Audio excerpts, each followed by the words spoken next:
tus ataques de locura cuando nadie lo esperaba, el reflejo de la luna en tus gafas espejadas, lo imposible de tu amor. Pero también extraño tu llegada y el sabor a cigarrillo que tu beso me dejaba, enroscarnos y dormirnos con las sábanas mojadas cuando aparecía el sol. Lo que no sé es lo que quiero, lo vuelvo a hacer y me enveneno, enloquecer en soledad en mi destino. Discúlpame si con esto te deprimo, porque también extraño abandonarme al universo del engaño y no sé que renovar nuestro vestuario y me hago cargo de lo que extraño, pero tanto.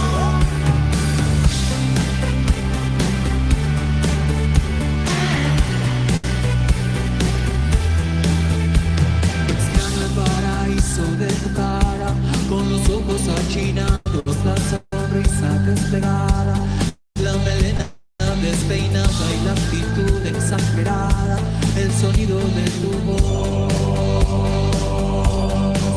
Lo que no sé es lo que quiero, lo vuelvo a hacer y me enveneno, enloquecer en soledad en mi destino. Discúlpame si con esto te deprimo, no soy cobarde ni valiente, solo lo siento diferente.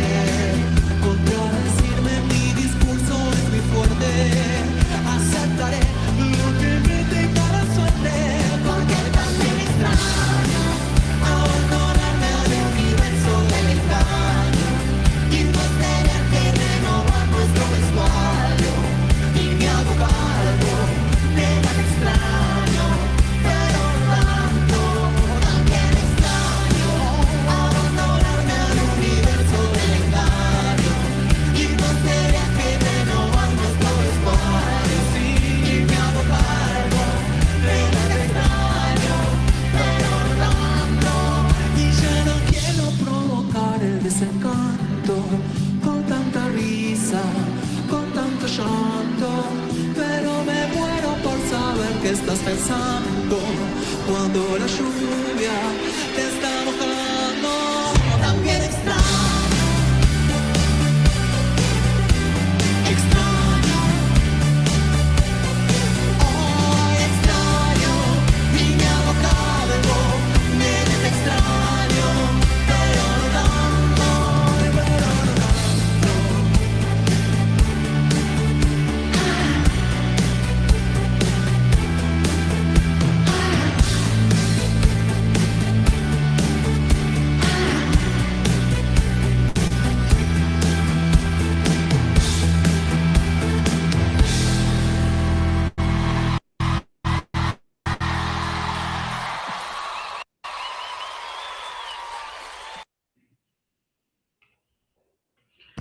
Buenas. Buenas tardes. ¿Cómo andan? No sé qué pasa. Todo bien, profe, ¿cómo va? Muy bien, acá andamos. Bueno, todavía faltan entrar. A ver, voy a hacer a alguien como anfitrión, así puede ir dando los ok. Federico Kratz, te tocó. Dale. Dale, te hago co-anfitrión y cuando veas que alguien quiere entrar, le vas dando. Antes que nada, un aviso parroquial. Digo, entiendo el reclamo, estoy a favor del reclamo, soy un poco uno de los damnificados de todo este sistema, pero la verdad que lo que no compatibiliza un poco conmigo es que reclame no laburando y en realidad nos terminamos perjudicando todos, ¿no? Ustedes, nosotros y todos. Entonces, yo lo que suelo hacer ante estos casos es pregunto a la Facu, digo, che, ¿qué están haciendo? Tampoco quiero ser la oveja negra de toda una facultad, pero digo, la respuesta fue, muchos están dando virtual, o sea, la facultad cerrada, obviamente, y muchos están dando virtual. Entonces dije, yo avisé, voy a dar virtual, ¿hay algún problema? Me dijeron ninguno, hay muchos docentes que lo están haciendo, así que por ese motivo es por el cual estamos dando clase hoy. Y también, digo, esto de que me pasó el cuatrimestre pasado, que era algo, el cuatrimestre no, el año pasado fue más fuerte todavía. Fueron muchas situaciones, y también nos puede pasar, digo, puede pasar de que yo me enferme, puede pasar un montón de cosas en el medio, y digo, estamos perdiendo la oportunidad de poder dar la clase y poder llevarla adelante y guardarnos por cualquier cuestión esa no clase de alguna manera. Digo, pero quería contarles esto porque no es que estoy dando clases porque estoy en contra de o porque no me interesa lo que pase en el planeta Tierra, sino que simplemente me importa, pero también me importa cumplir un poco con lo que nos manda, ¿no? o un poco con lo que nos demanda estar acá, ¿no? Que es dar clase. Digo, y como no lo hago esto por dinero, tampoco me parece justo que el reclamo sea el dinero cuando a mí no lo estoy haciendo por eso. Digo, si yo tuviese que moverme en cuanto a lo que uno cobra por el laburo que le mete, la verdad que quizás ganaría más plata en el privado, en mi estudio, que dando clases. Entonces, uno eso no lo hace por ese motivo, por eso es que no es mi principal herramienta de discusión, por decirlo de alguna manera. Pero bueno, nada, dicho esto, quería contárselos para que lo tengan. En general, de vuelta, yo pregunto, si me dicen, che, estamos haciendo paro, mañana hay paro, no, nadie está dando clases, yo obviamente voy a acompañar lo que la mayoría de mis compañeros docentes estén haciendo, pero en este caso pregunté, me dijeron, mira, muchos estamos haciendo esto, así que decidí hacerlo de esta manera. Bien, ¿alguna duda tenemos hasta acá? ¿Alguna duda de lo que vimos? ¿Alguna duda de algo en particular? Buenas, Silvio. Hola, profesor, ¿cómo le va? Muy bien.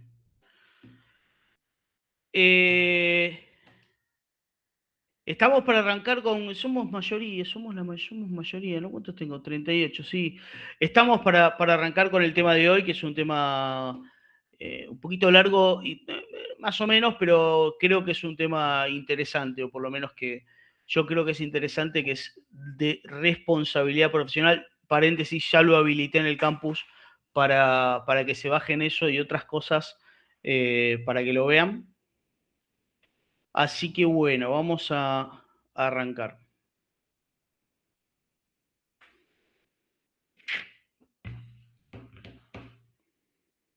Ahí estamos.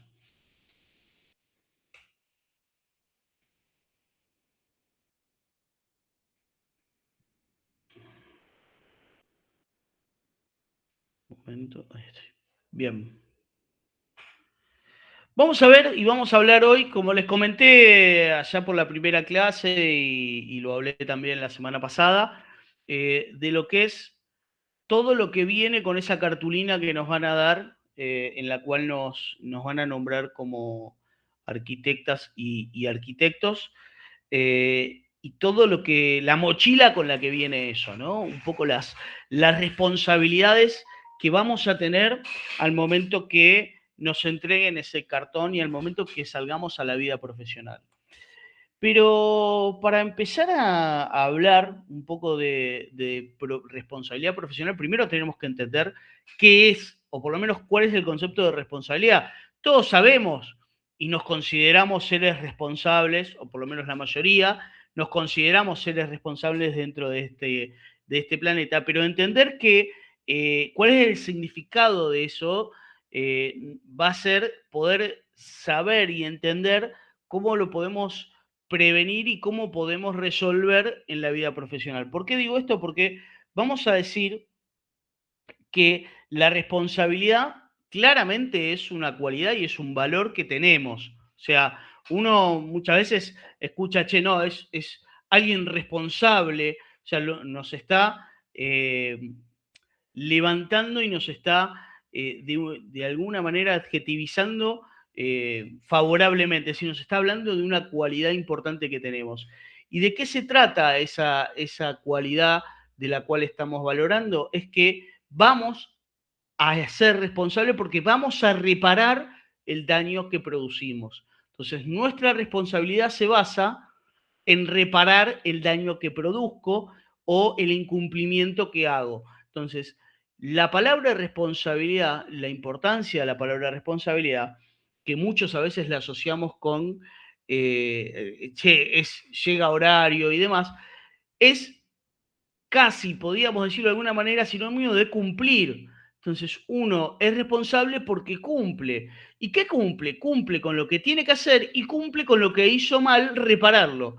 Las dos cuestiones son importantes. Entonces, una cosa es el cumplimiento de lo que estoy obligándome a hacer, como podemos hablar en algún momento de que vamos a firmar un contrato, y también es qué puedo, cómo cumplo desde el lado de que si firmo ese contrato y estoy trabajando, lo incumplo o de alguna manera genero un daño a un tercero. Bueno, la responsabilidad es cubrir ese daño que genere. ¿Sí? ¿Me siguen? Sí. Sí, sí. Y vamos a decir Sí. claramente que toda nuestra responsabilidad está basada en lo que la sociedad considera, como lo vimos en las primeras clases, la moral y las buenas costumbres. Entonces, la base de nuestra responsabilidad es cumplir con la moral y las buenas costumbres y con lo que me obligo. Entonces, la base de todo esto es eso. Ahora, como persona dentro de una sociedad, tengo la responsabilidad propia de ser miembro de esa sociedad y cumplir con esas costumbres que todos estamos y que todos generamos diariamente, pero también voy a tener una responsabilidad como profesional. Y obviamente la base, como les decía recién, es esa moral, buenas costumbres y lo que marca la sociedad en la cual estoy insertado que considera que es correcto. Ahora bien, ¿qué pasa cuando nos transformamos en profesionales, cuando nos transformamos en arquitectas y arquitectos? ¿Y qué es lo que genera? Más allá de esa responsabilidad teniendo la base moral, más allá de toda esa moralidad que sabemos que está impuesta. Vamos a decir que ese título va a venir con responsabilidades, derechos y obligaciones que van a derivar, como dijimos antes, de la base de la moral y las buenas costumbres, y que hay un principio fundamental en todo arquitecto o arquitecta al momento de llevar adelante una obra, es que esa obra se debe mantener en pie y el edificio tiene que estar erguido en pie. Es decir, la principal responsabilidad de todas que tenemos es que la obra que hago se tiene que estar mantenida en pie. Pero aparte de eso, y acá se las voy a presentar, vamos a tener una responsabilidad civil, una responsabilidad penal, una responsabilidad ética, una responsabilidad fiscal y una responsabilidad administrativa y una responsabilidad que agregué personalmente y que considero dentro de la estructura en la que me muevo y trabajo, que es la responsabilidad social. Todas estas responsabilidades son las que vienen acompañadas de vuelta de ese cartón que nos van a entregar, esa cartulina que nos van a entregar en tamaño A3, viene con todas estas responsabilidades. Ahora vamos a ver puntualmente y vamos a meternos en cada una para poder entenderlas y poder enfocarnos en estas cuestiones, pero es importante entender de que ya cuando entramos a la vida profesional, tenemos que conocer de todo esto para poder ser preventores de posibles conflictos y el conocimiento nos hace y nos obliga a poder prevenir lo que viene si lo sabemos, ¿no? Bien, vamos a empezar con la primera, la responsabilidad civil. ¿Y qué es la responsabilidad civil? ¿O qué busca la responsabilidad civil, mejor dicho, es la pregunta? Busca reponer el daño causado, es decir, llevar a la cosa al estado anterior al que yo la haya roto de alguna manera, o que haya generado un incumplimiento con una acción o con una inacción de mi parte. Entonces, vamos a decir que la responsabilidad civil busca reponer el estado de cosas anterior al cumplimiento de la obligación o la producción del hecho derivado del riesgo creado. Palabras difíciles, pero se lo acabo de traducir recién. Y vamos a entender a esta responsabilidad civil como la obligación que vamos a tener, que tenemos como personas, de reparar ese daño causado a otra. Es decir, y acá empezamos con los ejemplos. Alguien me presta una lapicera, yo agarro la lapicera, se la rompo, digo, ¿cómo respondo ante esa otra persona? Respondo comprándole la misma lapicera y diciendo, toma, se me rompió, acá tenés una lapicera nueva. Mi responsabilidad civil como ser humano dentro de la sociedad es esa. ¿Sí? ¿Me siguen? Ahora, vamos a empezar a ver de que como profesionales y dentro de la obra podemos ocasionar siempre daños a terceros o a quien me contrata, que es mi comitente, con, de vuelta, acciones o inacciones dentro de la obra. Claramente los daños que genero pueden derivar, derivan a que tenga que pagar daños, que es devolver esa lapicera, o perjuicios, que es lo que esa lapicera de alguna manera le dejó de ganar dinero a la otra parte. Vamos a ver ejemplos claros ahora con daños y perjuicios para que se entienda.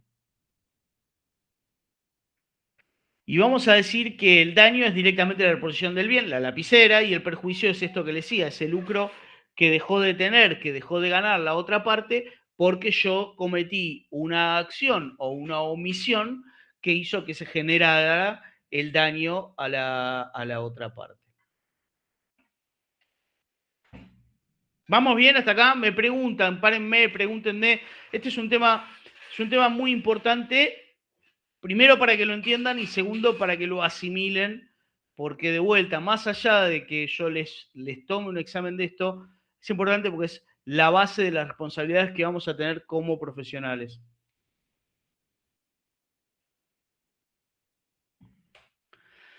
Ahora bien, vamos a decir que esa responsabilidad profesional civil se va a dividir en etapas.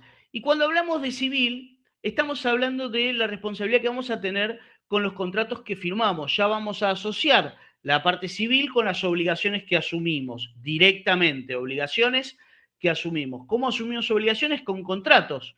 Entonces, todo contrato que nosotros asumimos tiene etapas de responsabilidad contractual que están básicamente ligadas a lo que es la responsabilidad civil.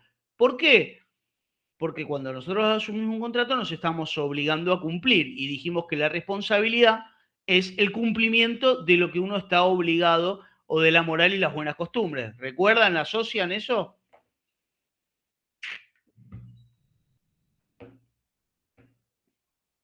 ¿Me quedé quieto o se escuchó? No, sí, se escuchó, se escuchó. Perfecto, porque a mí acá tengo la tablet acá con la imagen y se me quedó todo quieto.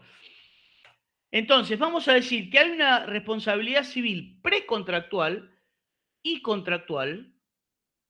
Hay una responsabilidad civil postcontractual y hay una responsabilidad civil, ahora vemos, extracontractual. Entonces, nosotros dijimos que nos vamos a asumir esa responsabilidad civil como profesionales desde el momento que nos contratan.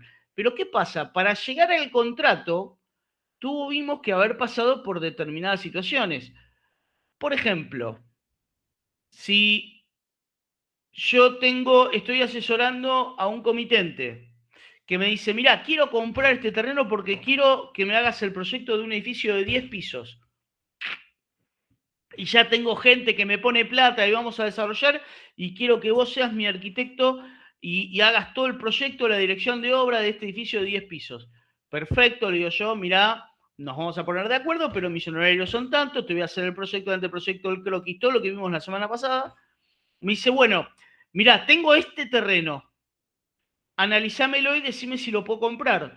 Entonces yo me pongo a analizar el terreno, pongo a estudiar ese terreno y le digo, comprá lo que te hago el proyecto de 10 pisos. Mi cliente va, compra ese terreno.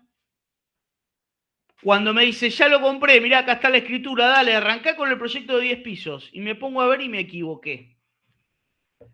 Y me equivoqué de tal forma que en vez de 10 le salen 2 pisos.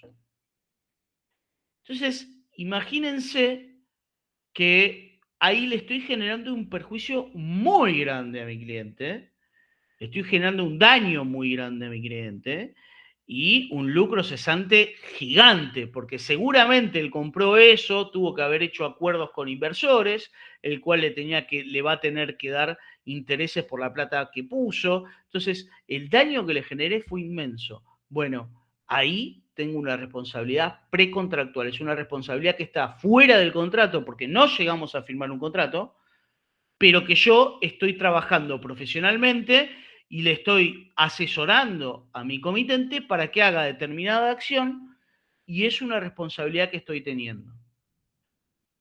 Digo, es algo que nos puede pasar, es algo que tenemos que saber y muchas veces que chequear y rechequear antes de dar los ok para hacer este tipo de cosas.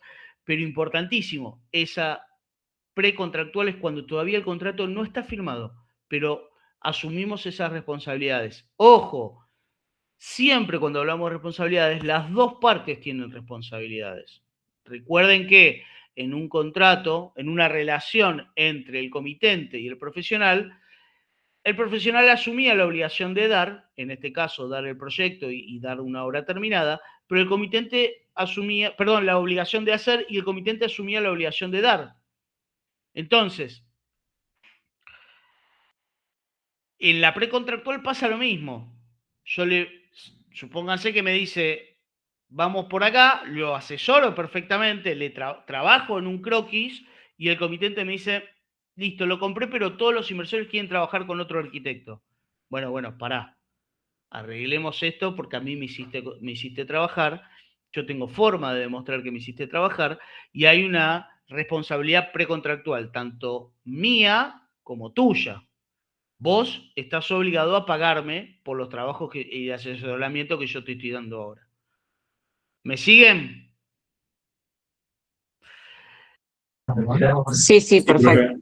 Entonces, la responsabilidad contractual es la duración del contrato propiamente dicho, que dice, che, yo arranco acá y termino con la obra completa, me obligo a hacer el proyecto y la dirección de obra y le entrego la obra terminada al comitente y el comitente asume la obligación de dar el dinero a cambio de todo ese trabajo.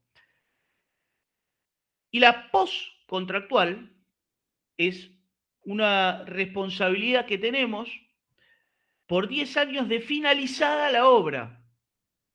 Entonces, de una vez finalizada la obra, tenemos 10 años de responsabilidad postcontractual. ¿Y por qué son esas responsabilidades postcontractuales? Es la responsabilidad por ruina.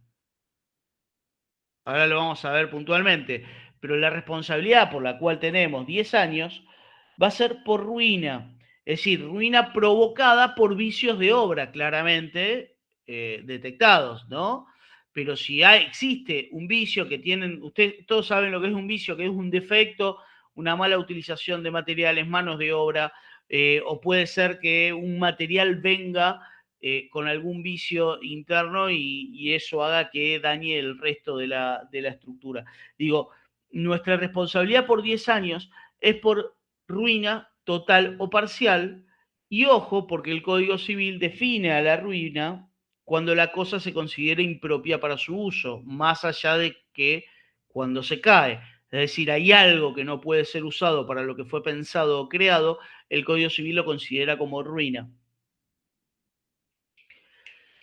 Y por último, vamos a tener una responsabilidad extracontractual. ¿Qué significa extracontractual? Que está por fuera de ese contrato que firmamos. Yo recién le hablé de que tengo una relación con mi comitente y mi comitente me dice, mirá, vamos a hacer esta obra, él asume una obligación, yo también asumo una obligación y nos ponemos a trabajar.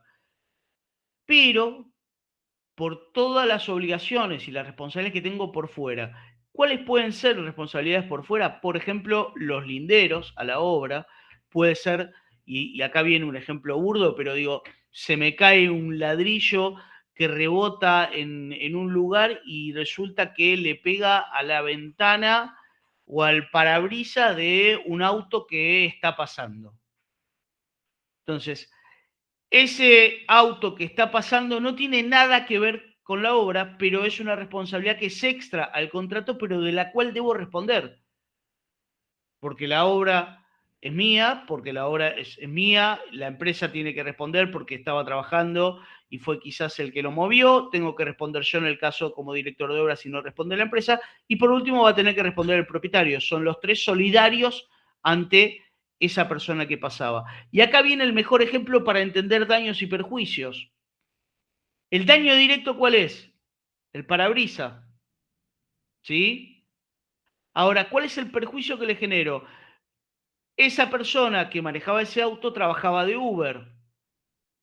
Entonces, ¿qué estoy haciendo? Le estoy generando un lucro cesante a esa persona. ¿Por qué? Porque tiene que parar el auto durante un mes, exageradamente, hasta que se lo arreglemos, porque yo le rompí el auto, con lo cual yo debo responder por daños. El parabrisas, le reparo la cosa a su estado anterior, le respondo por daños, pero también le voy a tener que responder por el lucro cesante, que son todos los días que no pudo trabajar por mi culpa. Eso es el lucro cesante. ¿Me siguen? Sí. Sí. Sí, profesor. Bien, vamos. ¿Entre quiénes vamos a reclamar, entre quiénes se pueden reclamar o iniciar reclamos en una responsabilidad civil? Y cuando estamos en la etapa precontractual y contractual, que son iguales, entre ambas partes se pueden iniciar reclamos. Es decir, comitente profesional, director o proyectista, o comitente empresario, ¿sí? Entre ambas partes se pueden reclamar. Cuando estamos en la postcontractual, se va a reclamar y se puede reclamar a todos los profesionales que participaron de la obra, porque ahí va a ver quién fue culpable de la ruina que se ocasionó.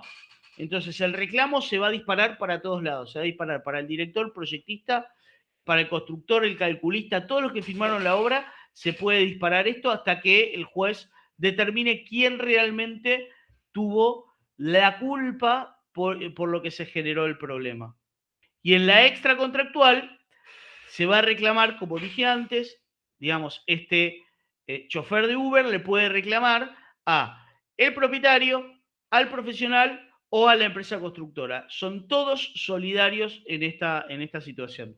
¿Por qué? Porque la obra que están haciendo entre las tres patas generó un daño a un tercero. ¿Sí?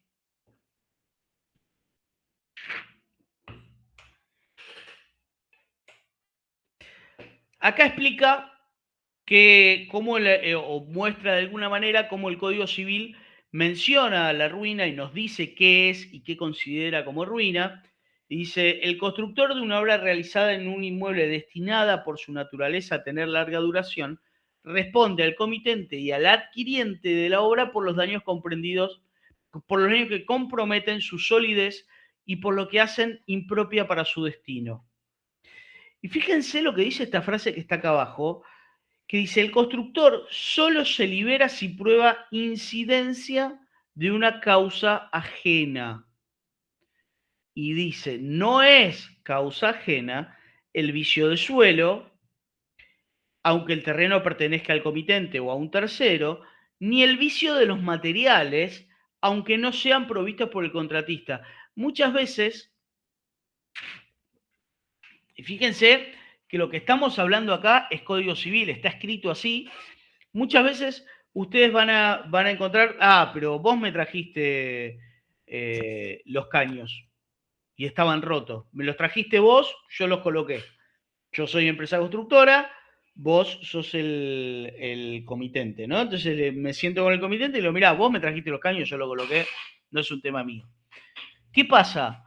Como somos idóneos en la materia, como debemos de conocer y debemos de tener la capacidad para distinguir lo que está bien y está mal dentro de las reglas del arte y de la arquitectura y de la construcción, ¿qué dice el Código Civil? Por más que el comitente te traiga materiales que estén mal, vos no va a ser una forma de eximirme la responsabilidad porque yo debería de ver ese material y si está mal, no usarlo directamente.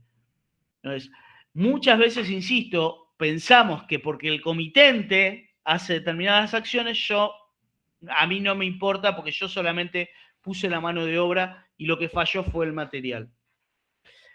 Y ahora fíjense acá cómo de alguna manera resguarda también a la gente que desarrolla obras propias, ¿sí? Y las vende. Entonces dice que la extensión de la responsabilidad por obra en ruina, impropia para su destino, a responsabilidad prevista en el artículo anterior, el 1273, se extiende concurrentemente a toda persona que vende una obra que ella ha construido o ha hecho construir, si hace de esa actividad su profesión habitual.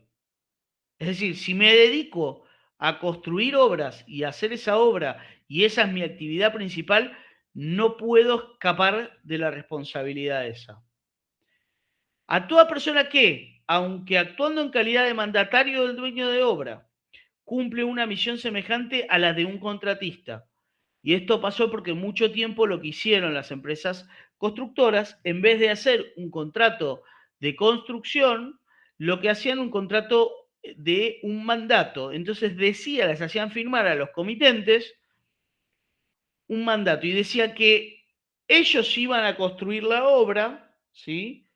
En función de lo que quería el comitente, porque el comitente los mandaba a comprar materiales y contratar mano de obra. Entonces, no era un contrato de construcción, pero era un mandato. Todo lo que hacían lo hacían representando al comitente. El Código Civil toma estas acciones y dijo, y lo escribe, recuerden que el Código Civil es del 2017, si no 2015 o 2017, ya es muy nuevo.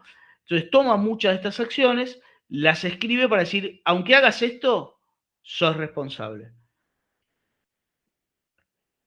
Y por último dice, según la causa, perdón, no leo, según la causa del daño, subcontratista, al proyectista, al director de obra y a cualquier otro profesional ligado al comitente por un contrato de obra de construcción referido a la obra dañada o a cualquiera de sus partes. Es decir, lo que hablábamos antes, entre quién se inicia el reclamo, a todos los profesionales que participaron en esa obra. Y lo deja escrito en el artículo 1274 del Código Civil.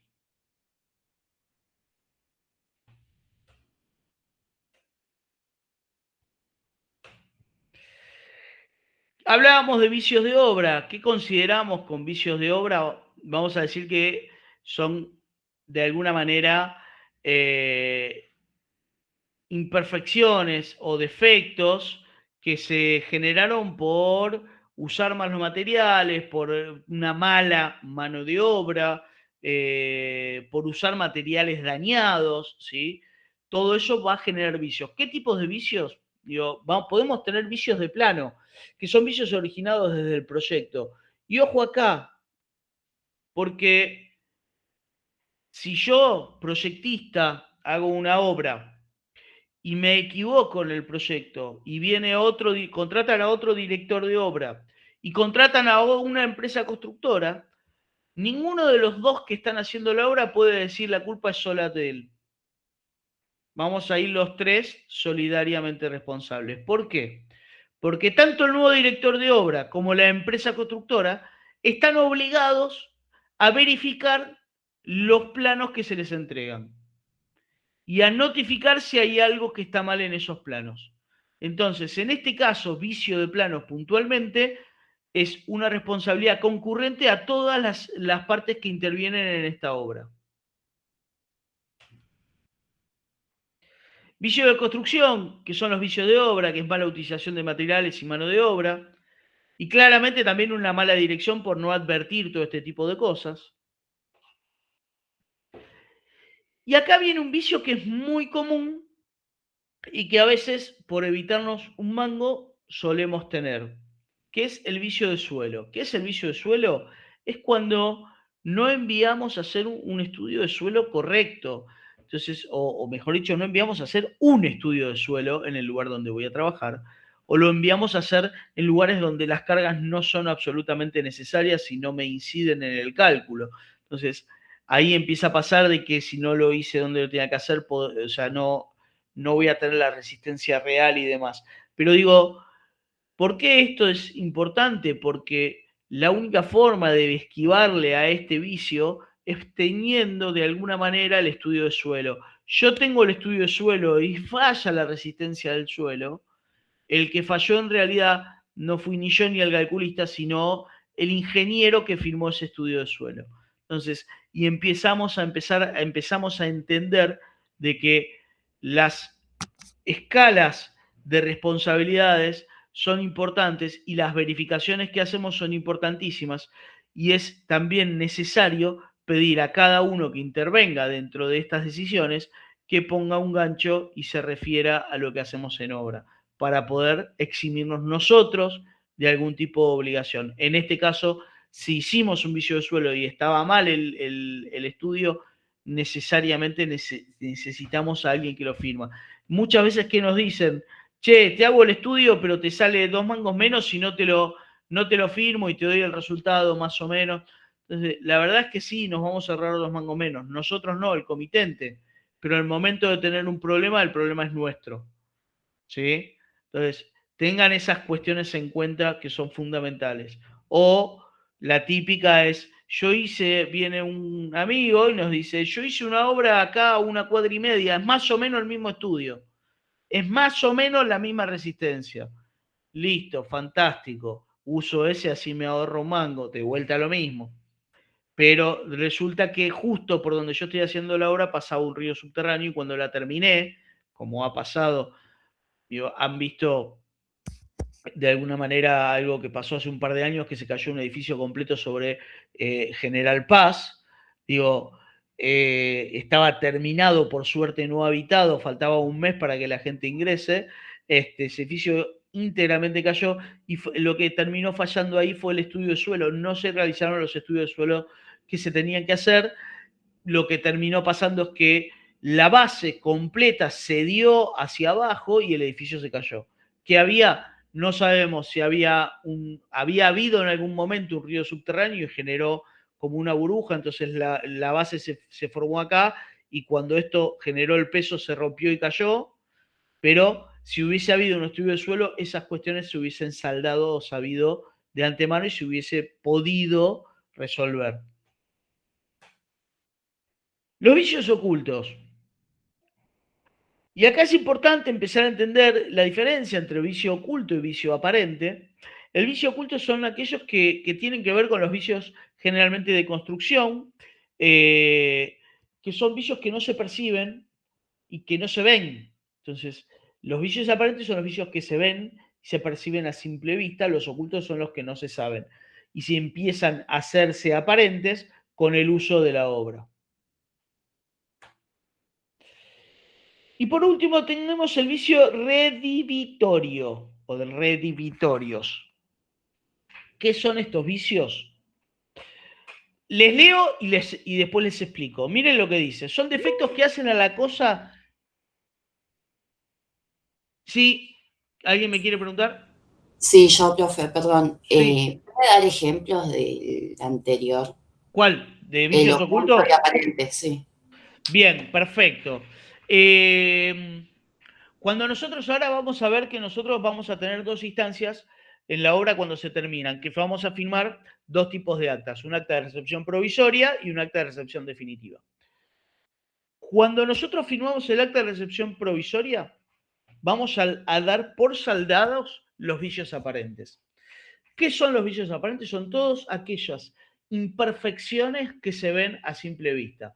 Por ejemplo, no cierra o no abre una puerta, una ventana, está la ventana, cuando la saco no cierra, no me prende una luz, una canilla pierde. Son todas cuestiones quizás menores o no, depende de cuál sea la envergadura de la obra en la que estemos trabajando, pero me falta un picaporte, tengo una rajadura en la pared, que no es estructural, pero que se generó porque alguien golpeó del otro lado. Entonces, es todas las imperfecciones que aparecen a simple vista. ¿Hasta ahí vamos? Sí. ¿El oculto cuál es? Puede ser tranquilamente, hice una instalación y soldé mal un caño. Entonces, esa soldadura provoca una pérdida tan chiquita que soldé o uní mal un caño, si estoy trabajando con plástico, ¿no? Esa genera algo tan chiquitito, imperceptible, que recién me doy cuenta pasado los 6 meses de obra. ¿Qué pasó? Hay algo, un defecto que tiene el material o la mano de obra o la conjunción de las dos que genera de que me esté pasando dentro del ambiente una humedad y me caiga agua, ¿no? Entonces, ahí es donde tenemos lo que podría llegar a ser un vicio oculto de algo que se generó, que está atrás y que no se ve a simple vista.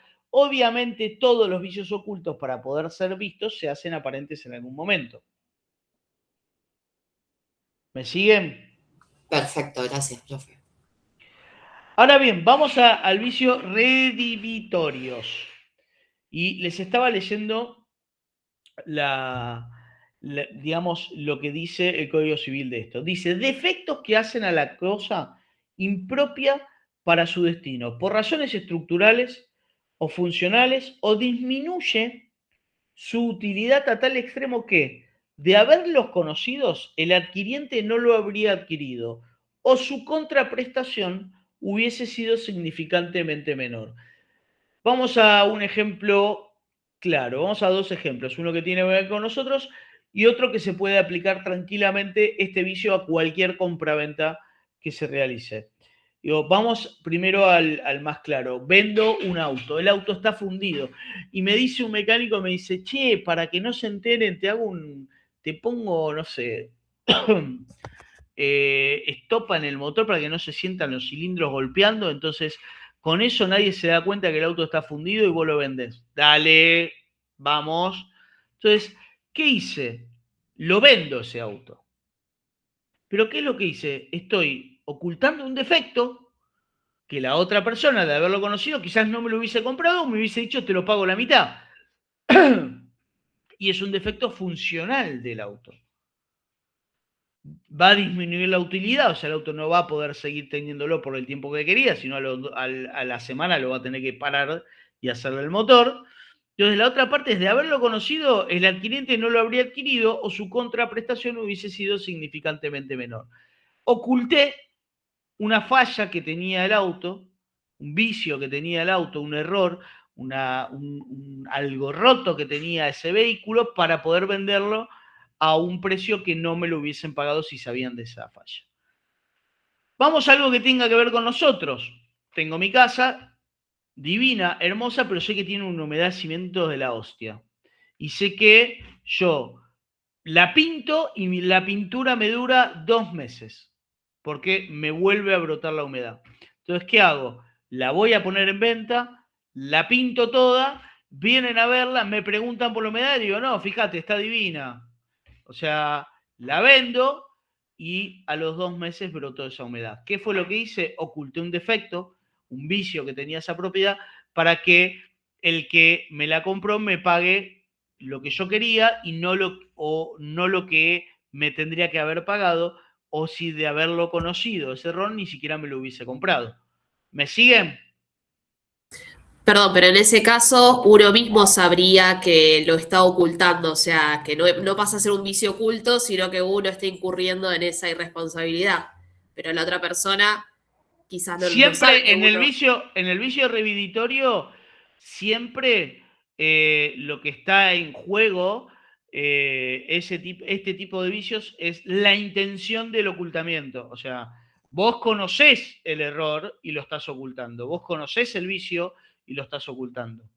¿Se entiende? Sí, sí, comprendo. Lo que digo es cuál es la manera digamos, de la otra persona darse cuenta que uno lo está haciendo a propósito. Sí, en el caso que yo te puse es muy claro. Che, me lo pintaste a cero porque sabías que si no me lo pintabas me daba cuenta que tenías humedad en el cimiento. Es muy claro. Digo, está pintado, el departamento está todo pintado nuevo porque si no me lo hubiese pintado yo hubiese visto la humedad. Entonces vos me la ocultaste. ¿Se entiende?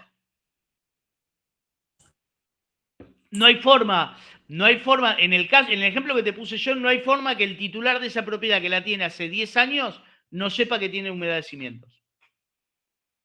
Digo, o no sepa que tiene una pérdida en el techo de que le pasa humedad de arriba. No hay forma que no lo sepa. Si vos, y más habiéndolo pintado, yo me decís, tengo una propiedad que tiene una pintura de 5 años, la vendo y empieza a perder humedad, che, yo no tengo nada que ver, yo te la vendí, no tenía nada y la pintura era vieja. O sea, no es que lo oculté, nunca estuvo, ¿se entiende? La diferencia Bien, está ahí, está en poder demostrar la acción de la otra parte para ocultar o disimular eso. perfecto. En el caso del auto, abrieron el motor y se encontraron con la cosa, la espuma que le metía adentro. ¿Mm? Pero digo, es un vicio que se aplica, por eso es importante conocerlo, porque se aplica a todo lo que es compra-venta. ¿Se entiende? ¿Vamos bien? Sí, profe, Sí, Sí. sí. es medio como difícil de probarlo, si puedo decir que era un vicio oculto y que no era mi responsabilidad, en vez de reviditorios. De vuelta, depende. Porque si vos de vuelta, si vos estás vendiendo algo que vos no hiciste ninguna acción para ocultarlo, y vos, de vuelta, no sé, estoy vendiendo mi departamento que lo tengo hace 10 años, nunca tuve humedad, nunca tuve nada, no lo pinté, está así tal cual como está, y te lo vendo, vos venís, lo ves, me lo comprás, y a los 2 meses te empieza, no sé, a entrar humedad, digo, che, yo no fui, yo te lo vendí, la pintura tenía 5 años de antigüedad, el departamento lo había pintado hace 5 años, no tengo una sola mancha, te lo vendí, no pasaba nada, digo, bueno, vos te haces responsable de lo que pasa de acá para adelante. Lo de atrás, yo no soy responsable porque no tengo nada que ver. ¿Se entiende? Ahora, ojo, porque por ahí lo que estamos confundiendo es, termino una obra nueva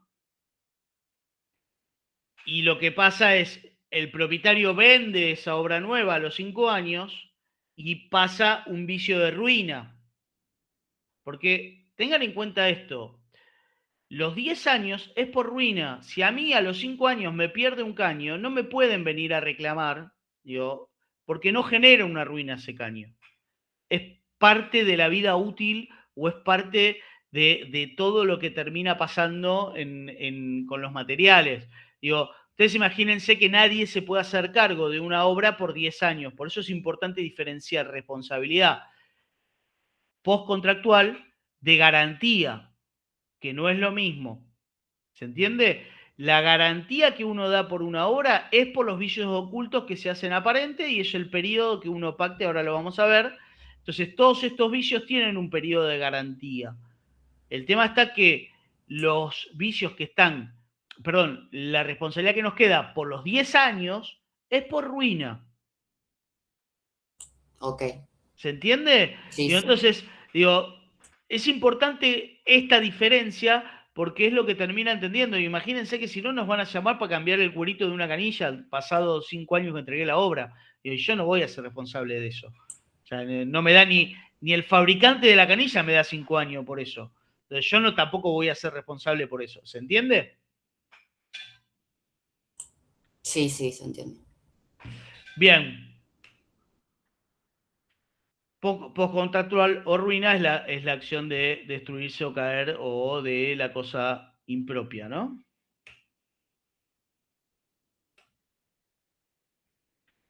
Bien.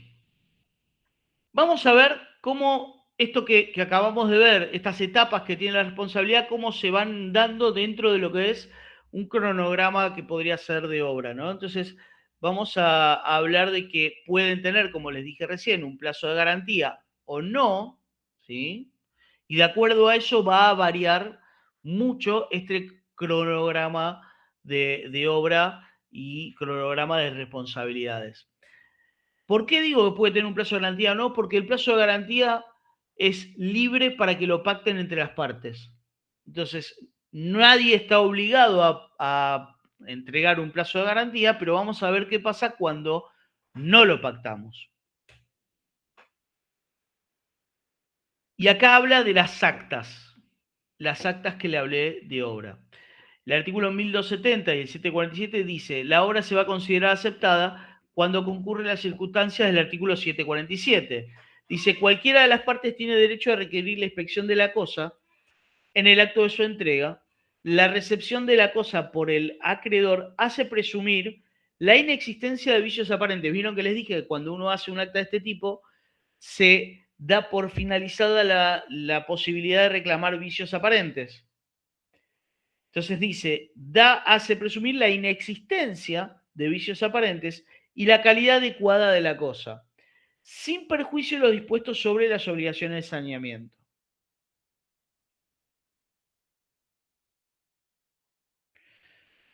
¿Y cómo es esto? Miren. Dijimos que vamos a tener una recepción provisoria, un acta de recepción provisoria, en la cual vamos a dar por saldada la posibilidad de existencia de vicios aparentes y va a empezar el periodo de garantías. Cuando se firma el acta de recepción provisoria, comienza el periodo de garantías. Una vez que termina el periodo de garantías, se firma el acta de recepción final o definitiva, que es la que está abajo. Cuando existe una variable en el medio, perdón, es esta, ¿no? La acta de recepción definitiva. Existe una variable en el medio que es un acta de recepción con reservas o con observaciones. Es decir, acta de recepción provisoria con reservas o observaciones. ¿Qué ponemos en eso? Todo lo que detectamos en el transcurso de la verificación. Porque cuando nosotros firmamos un acta de recepción, ¿cómo se firma? Tenemos que ir a la obra, el director de obra, la empresa constructora, el representante técnico de la empresa constructora y el comitente. Las tres partes van a firmar esa acta. Vamos a recorrer toda la obra, vamos a verificar de que no exista ningún vicio aparente y vamos a firmarla. Si es el acta de recepción provisoria, está perfecto, comienza el periodo de garantías. Si es el acta de recepción con reservas u observaciones, lo que estamos haciendo es, la puerta tal no cierra, la grifería tal está floja. No sé, empezamos a poner ahí todo lo que se va detectando y que la empresa ya a partir de ese momento está obligada a reparar. ¿Me siguen?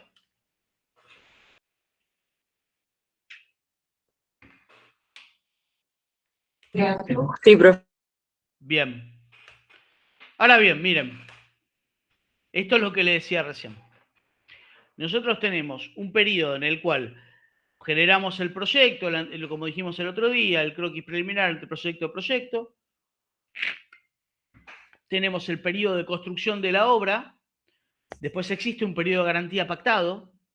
Y por último está el plazo de los 10 años. Miren cómo es esto. Claramente los 10 años no lo vamos a poder bajar. Cuando termino la obra voy a firmar el acta de recepción provisoria, como dijimos recién, o con reservas. Cuando ahí comienza el periodo de garantías por vicios ocultos. Cuando termina el periodo de garantías voy a hacer la aceptación de obra o el acta de recepción final de obra.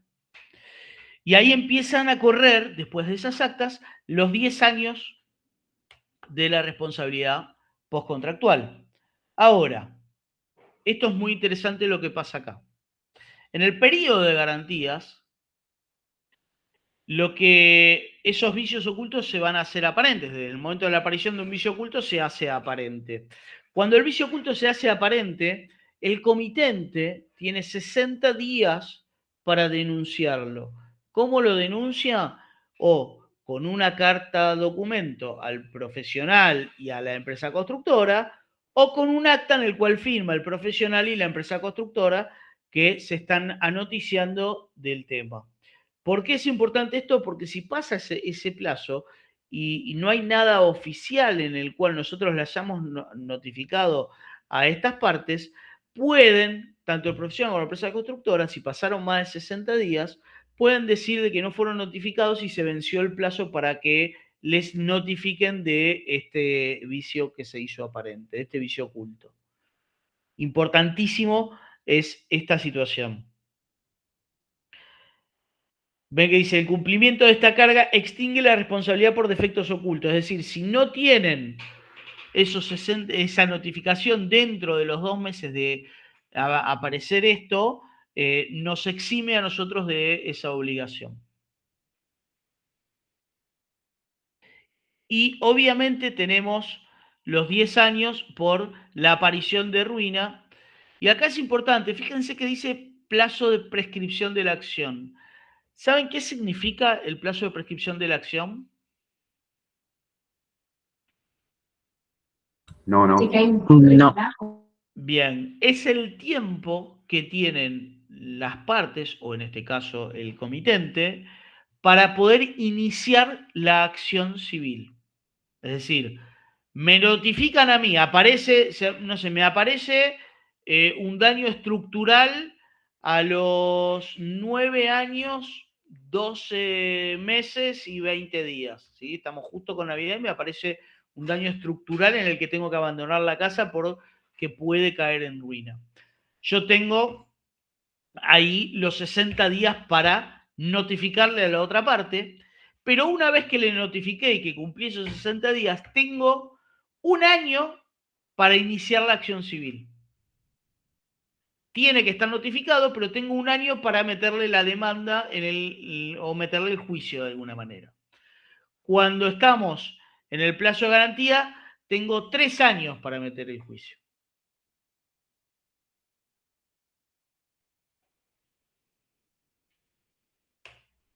Ahora bien, les dije que no estábamos obligados a pactar un periodo de garantías. Entonces, ¿qué dice el Código Civil cuando no pactamos un periodo de garantías? Dice, no te hagas ningún problema, no lo pactes. No me importa. Quédate tranquilo. Lo que vas a hacer es, una vez que aceptás la obra, es decir, no va a haber una provisoria, sino una aceptación definitiva de la obra, vas a tener 3 años por el cual vas a responder por vicios ocultos. Imagínense que prefiero toda la vida pactarlo, ponerle 6 meses, un año de una obra, antes que 3 por vicios ocultos. Pero el Código Civil dice, cuando no los pactás, los primeros 3 años respondés por los vicios ocultos de esa obra.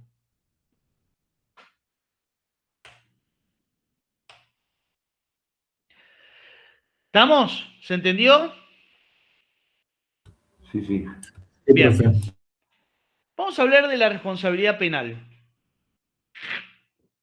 Y sí, lo que busca la responsabilidad penal es, de alguna manera, componer el orden que se rompió, ¿no? Y como dice acá, es reponer el orden social alterado, o sea, por la existencia de un delito. Y habla de 2 palabras que son culposos dolosos. Y vamos a entender un poco que cuando hablamos de responsabilidad penal, y de vuelta esto es muy chiquito, es para poder entender de qué se trata. Imagínense que hay libros enteros de responsabilidad penal, hay libros enteros de todo procedimiento penal, o sea, yo lo que quiero es que entiendan un poco de qué se trata y entender de que estas responsabilidades penales, lo que analiza un juez cuando tiene que evaluar la culpa en una responsabilidad penal, fue la conducta que uno tiene, la intención que tuvo o no tuvo al momento de generar ese delito, o la intención que que podía o que no tuvo, pero sabía que podía ocasionar algún problema. Entonces, lo que se termina analizando en responsabilidad penal es la conducta que tuvo la parte para poder hacerlo. Por eso acá habla de que siempre el hecho en responsabilidad penal tiene una conducta, tiene un nexo casual y tiene un resultado. O sea, no hay un delito sin una conducta que me lleve a cometer ese delito. Vamos a ver un poco más asociado a lo que nos interesa a nosotros. Primero, existe el delito y el cuasidelito. ¿Qué es esto? Y fíjense que en las definiciones dice, un delito es un comportamiento que, ya sea por propia voluntad o por imprudencia, resulta contrario a lo establecido por la ley. Es decir, el delito es algo que se genera porque yo lo quiero generar o por una imprudencia que yo no tengo, que yo hice, pero que conozco. Es decir, el delito, por lo tanto, implica una violación de las normas vigentes, lo que hace que merezca un castigo o pena. Y el cuasi delito, fíjense lo que dice, es una acción dañosa para la otra persona que se ha realizado sin ánimo de perjudicarla. O sea, yo no sabía que podía ocasionarle un perjuicio a la otra parte, no sabía lo que le podía ocasionar, no sabía lo que podía generar con mis accionar o con mi inacción. De vuelta, por no hacer determinadas cosas, puedo generar, tener una situación penal. Pero aclara, sin malicia ni dolo, es decir, che, no tuve, malicia ¿qué es? Y el dolo es la intención que tuve de generar ese delito. Entonces, no tuve la maldad y la intención para generarlo, por eso es que no sabía tampoco, ¿no? Y cuando hablamos de dolo, que también es atendido en la responsabilidad penal, vamos a decir que es, fíjense lo que dice, actitud psicológica del delincuente, consistente en haber querido cometer la infracción. Es decir, quiero hacer determinadas cosas, es decir, tengo la intención de hacerlo. Hay dolo eventual cuando la gente no deseó el resultado final, es decir, che, yo quería hacerlo, pero no quería matarte. O sea, y el resultado te maté. Aunque sí previó la posibilidad de su realización. Y la culpa es similar en la parte civil, es decir, el concepto de culpa penal es semejante al de la culpa civil, y en ambos casos la culpa se define por una omisión de la conducta, es decir, que debía prever y evitar el daño. Claramente es imprudencia, negligencia, impericia o inobservancia de reglamentos y deberes. Por eso muchas veces nos atiende el tema de la culpa por no asistir. El ejemplo que tengo acá es muy claro, miren, delito culposo y delito doloso.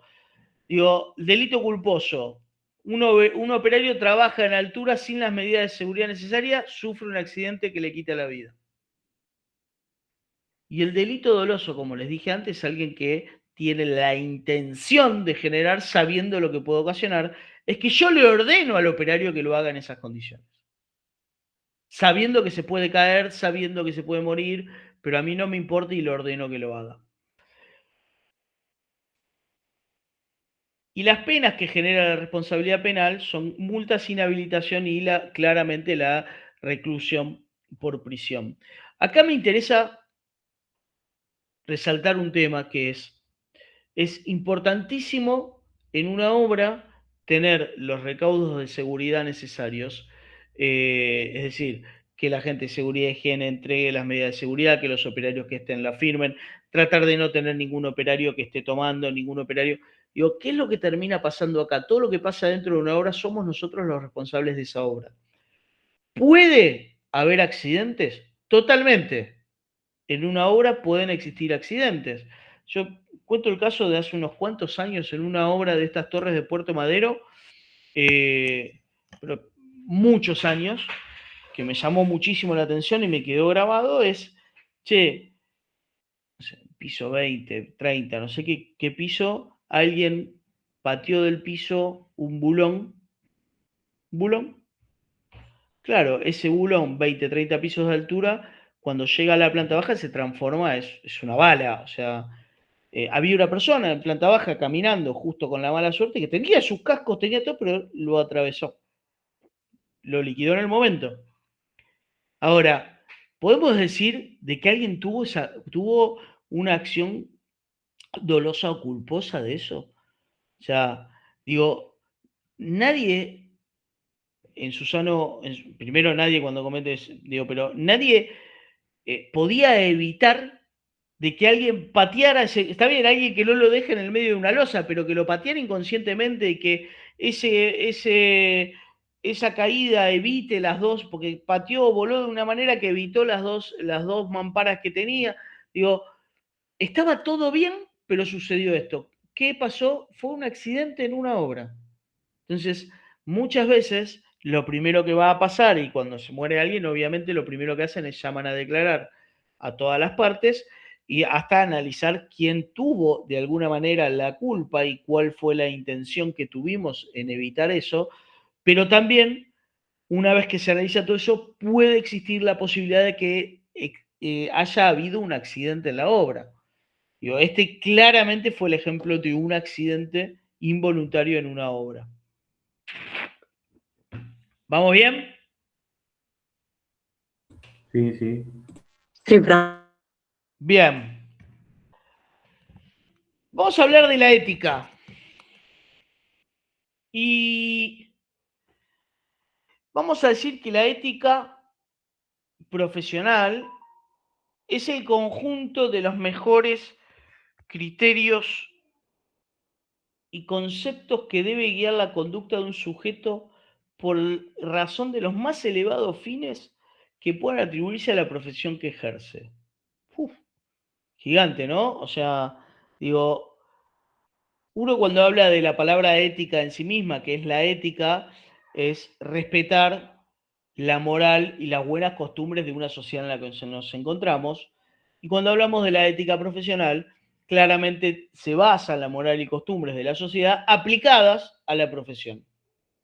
¿Sí? ¿Y por qué entender esto que hay un libro de ética profesional y que habla del código de ética para la agrimensura, la arquitectura y la ingeniería?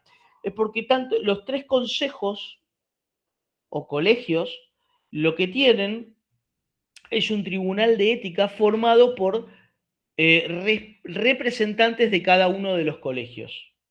Fíjense que son actividades semejantes, que habla de la agrimensura, arquitectura e ingeniería.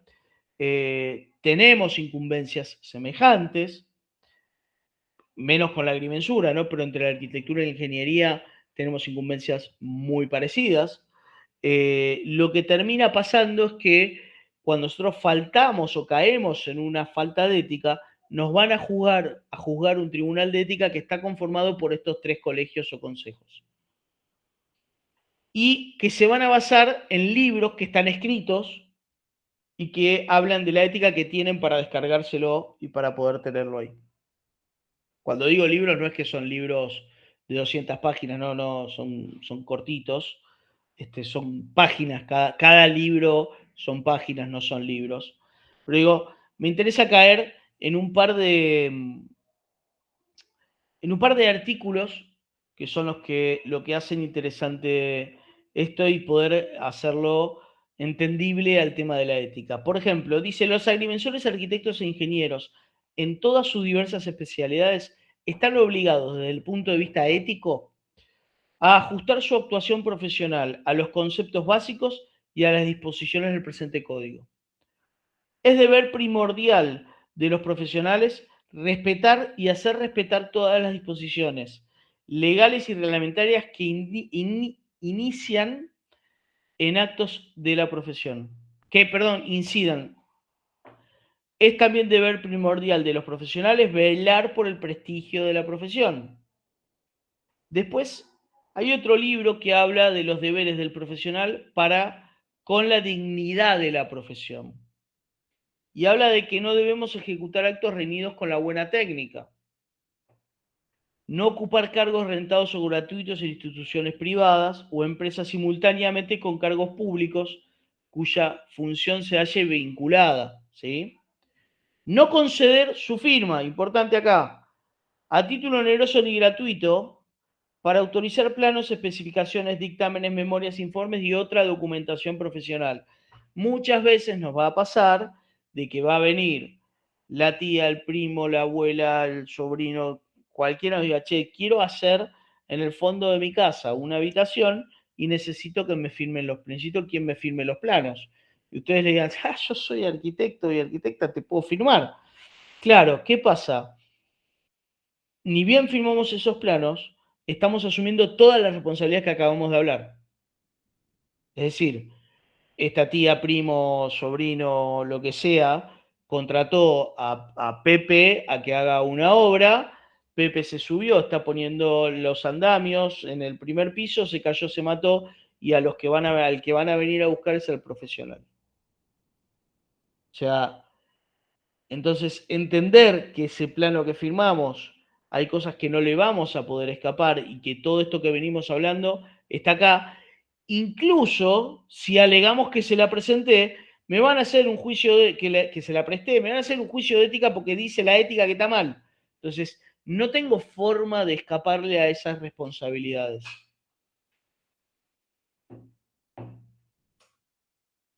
Te hago una consulta. Sí. Y si vas para atrás, ponele que está construido hace 15 años, vamos, así salimos de los 10 años, 15 años. Sí. Y te dice, bueno, si le podés hacer los planos y ponerlo en regla, ¿no? Sí. Y ahí, ¿cómo corre la responsabilidad? ¿Pero qué haces vos? Pues la casa está construida y te contratan para hacerle los planos y para legalizarla. Vos ahí, y si te fijás lo que firmás en el colegio, muchas veces, y en el consejo, vos vas a firmar como un relevador.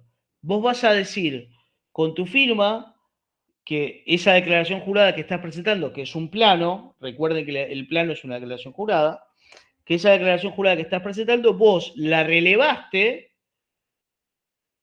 la dibujaste y estás certificando que todo lo que dibujaste está en obra y lo estás presentando. No tenés responsabilidad por lo que hizo otra persona, profesional o no. Vos no asumís en ese momento la responsabilidad, porque vos estás regularizando una situación irregular. No estás pidiendo un permiso para hacer una obra y dirigiendo una obra. Ahí está, por más que después que se rompa o tenga un vicio de algo, no te... A vos Nada. no te afecta.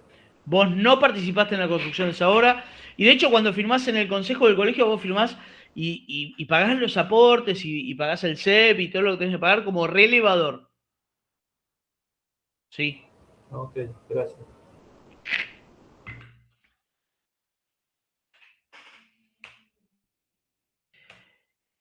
Y el libro tercero habla de normas de procedimientos.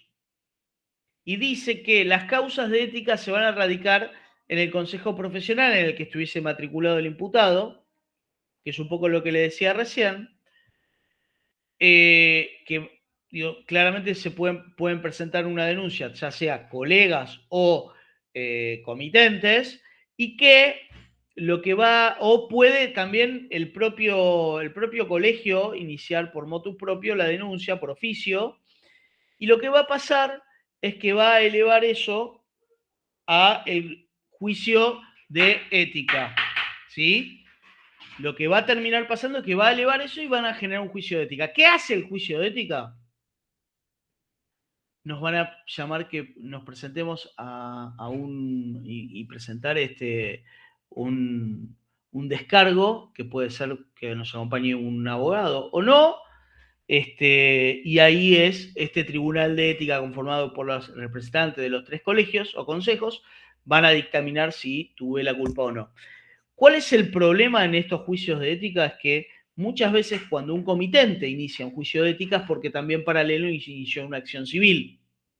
Entonces, si nosotros estamos respondiendo ante una demanda por una acción civil y nos inician un juicio de ética y no llevamos a nuestro abogado a responder también en el consejo, lo que va a pasar es que el comitente, cuando el consejo resuelva, agarre ese dictamen que diga que, che, si dice, o que lo hagamos nosotros, ¿no? Digo, pero generalmente es cuando salimos, cuando fallan en nuestra contra en el Consejo de Ética, en este fallo de ética, es absolutamente vinculante en cualquier juicio que uno tenga. Entonces, ¿qué va a decir el juez? Dice, pará, si tus pares dijeron que vos tenés la culpa acá, que te analizaron y te castigaron acá, yo no puedo decir lo contrario. Entonces, va a seguir en esa línea y el juez va a fallar igual que falló el Tribunal de Ética de mis pares y de quienes tienen que controlar mi matrícula.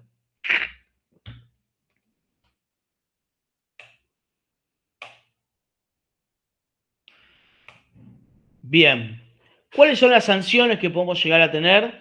Puede haber una advertencia, una amonestación, una multa, nos pueden suspender la matrícula, nos pueden cancelar la matrícula y puede haber algo que es terrible, que es la censura pública. ¿Qué es la censura pública? Es contarle a todos los matriculados de ese colegio en el cual pertenezco qué es lo que hice. Es decir, y les mandan un mail o publican en su revista diciendo Javier Arca, arquitecto Javier Arca, realizó la siguiente tarea y el tribunal dictaminó la censura pública diciendo que se comportó de mala manera al accionar con papá y le cuenta toda la historia. Habla de la censura pública a todos los colegas. Les cuenta toda la historia de todo lo que hice mal en esa cuestión. Por eso es una de las más terribles de alguna manera, porque uno se expone públicamente independientemente de todos los problemas que tiene. ¿Vamos bien hasta acá? Sí. Sí, profe. Bien, vamos. Y después le hablé de estas tres responsabilidades, la administrativa, la fiscal y la social, y vamos a decir que la responsabilidad administrativa está derivada directamente de las normas que nos imponen, ya sea los municipios en los cuales estamos trabajando, municipios, las provincias o, no sé, porque si estoy trabajando en la ciudad autónoma, son las normas que nos van a imponer y los procedimientos que nos van a imponer. Código de edificación, código de planeamiento, el cumplimiento de los permisos, cuando no tenemos el permiso de obra. Vieron que muchas veces le decimos al comitente arrancamos y después pedimos el permiso. Bueno, estamos cayendo ante una falta administrativa. ¿Por qué? Porque el municipio va a venir a decir quién es el arquitecto, soy yo, le voy a decir, listo, vení vos, puedo pedir la suspensión de tu matrícula por una falta administrativa. O puede, depende de dónde te encuentres, el municipio suspendernos de oficio la matrícula en su municipio, cuando tienen registros de matrícula propia, por una falta administrativa. Está la fiscal, que ahora hay millones de modificaciones a la responsabilidad fiscal y demás, pero digo, lo que está haciendo, que igual la responsabilidad existe, es que, digamos, cuando ocultamos al fisco la ganancia, cuando no facturamos, cuando, no sé, falseamos declaraciones o impuestos que tenemos que hacer, toda esa es nuestra responsabilidad fiscal, que es la responsabilidad que tenemos como miembro de una sociedad, pero también como profesionales generadores de nuestro propio trabajo y que facturamos por lo que hacemos y pagamos el impuesto correspondiente. Obviamente que depende lo que es esa falta, ¿sí?, que estoy cometiendo y el monto por el cual estoy realizando esa falta, es que puede llegar a tener una reclusión de prisión la pena, ¿sí? Y por último, la social es una responsabilidad que nos genera una carga con la sociedad que nos rodea y con el propio pensamiento individual. Es decir, yo como miembro de una sociedad tengo determinada ideología de lo que está bien y está mal, y el único que me va a reclamar esto son los propios miembros de la sociedad y hasta mi conciencia, porque digo, estaría faltando a lo que yo considero que está bien o está mal, o lo que yo quiero hacer o lo que no quiero hacer. Es una responsabilidad que mucho no está en los libros, pero que está basada en lo que es lo que cada uno cree que está bien, está mal, y lo que uno puede extender en el tiempo y sostener de trabajos que quiero hacer y trabajos que no quiero hacer. Por eso habla de situaciones positivas de hacer y de no hacer, ¿sí? ¿Me siguieron? ¿Hasta acá estamos bien? Sí, sí. Bien. Sí, sí. Bien, vamos. Ahora bien, hablamos de todas las responsabilidades. Dijimos todo de lo que somos responsables. Pero ¿cuándo podemos decir yo no fui? O sea, ¿cuándo podemos decir, cuándo nos podemos eximir de esas responsabilidades? Y nos podemos eximir en solo un par de situaciones, no muchas. Y son estas, miren. Y está escrito, ¿no? Claramente. Dice, podrá exonerarse la responsabilidad por daños y perjuicios cuando exista culpa del comitente comprobada. O sea, el comitente me compra verdaderamente un material que no cumple. Y yo le digo, no lo pongas. Y el comitente me dice, ponelo. Bueno, listo, no hay problema. Pero ¿sabes qué? Vamos a hacer un acta en el cual vos me estás pidiendo que yo igual lo ponga y en el que yo te estoy avisando de que ese material es malo. Entonces, vos lo querés usar y yo me estoy negando a usarlo y querés usarlo, usalo como responsabilidad tuya. Entonces, yo le estoy avisando que el material es malo, le estoy diciendo que no cumple, que es malo, que no está bien, y el comitente me está diciendo lo quiero usar igual. Culpa del comitente comprobada. ¿Cómo la compruebo? Con un acta firmada delante mío en la obra, verificando y exponiendo todo lo que le estoy diciendo al comitente, dejando en claro que el comitente sabe por mí, o sea, sabe porque yo le estoy diciendo de que ese material está mal. Hecho de un tercero por el cual no se debe responder. Digo, estoy haciendo un local comercial. Lo habilito mañana. Y resulta que hoy a la noche pasa un accidente en la puerta del local comercial, un auto se me estrella, se me mete adentro del local y me lo hace percha todo el local. Digo, claramente es un hecho que yo no tengo la culpa, no pude entregar la obra a tiempo, pero es un hecho de un tercero por el cual yo no debo responder. Che, reclamémoslo del seguro de este muchacho, todos los quilombos que nos ocasionó. Un tercero que no debo responder. ¿Sí? Y por último, estas dos situaciones, que es el caso fortuito o fuerza mayor, el Código Civil los asocia, los asimila, pero tiene una diferencia que es la siguiente. Caso fortuito es algo que no podría haber evitado, que no conocía y no podía prevenir, generado por las naturalezas, ¿no? Por ejemplo, un terremoto, una inundación, no sé, grandes vientos, digo, algo que no pude de ninguna manera prever. La pandemia, digo, es algo que no pudimos prever, es el caso fortuito. Ahora, la fuerza mayor es algo similar, pero generado por el hombre, como por ejemplo huelgas, guerras, manifestaciones, todo lo que me puede generar a mí un incumplimiento de algo por algo que tampoco podía prever que suceda, pero que a su vez lo genera el hombre. Entonces, la diferencia entre caso fortuito y fuerza mayor está basada en quién genera ese hecho. O la naturaleza, caso fortuito, o el hombre, fuerza mayor. Pero estas son las cuestiones en las cuales puedo decir, yo no fui, yo no tuve nada que ver, me pido la exhibición de mi responsabilidad.